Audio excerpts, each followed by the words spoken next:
2026 Chevrolet Damas qaytdi va yana ko'pchilikning e'tiborini tortmoqda. Bu mashina ko'pchiligimizga yaxshi tanish, chunki Damas ilk bor 1990 yillarda paydo bo'lgan va O'zbekistonda yillar davomida eng ko'p ishlatilgan avtomobillardan biri bo'lib kelgan. 2026 yilgi yangi talqini esa eski soddalikni saqlagan holda biroz yangilangan ko'rinish va qulayliklar bilan taqdim etildi.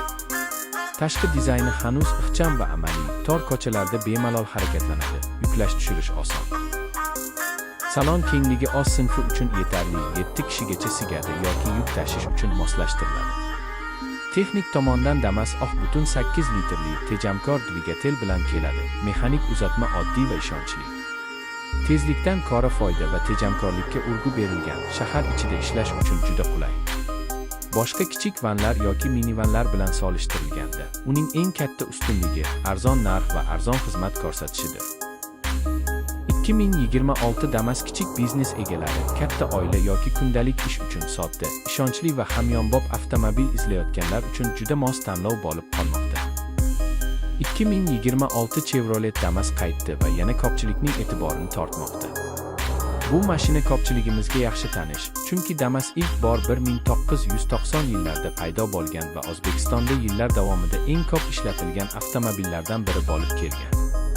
2026 yilgi yangi talqini esa eski soddalikni saqlagan holda biroz yangilangan ko'rinish va qulayliklar bilan taqdim etildi. Tashqi dizayni hanuz ixcham va amaliy, tor ko'chalarda bemalol harakatlanadi, yuklash tushirish oson. Salon kengligi oz sinfi uchun yetarli, 7 kishigacha sigadi yoki yuk tashish uchun moslashtiriladi. Texnik tomondan Damas oq butun 8 litrli tejamkor dvigatel bilan keladi. Mexanik uzatma oddiy va ishonchli. Tezlikdan ko'ra foyda va tejamkorlikka urg'u berilgan, shahar ichida ishlash uchun juda qulay. Boshqa kichik vanlar yoki minivanlar bilan solishtirilganda, uning eng katta ustunligi arzon narx va arzon xizmat ko'rsatishidir.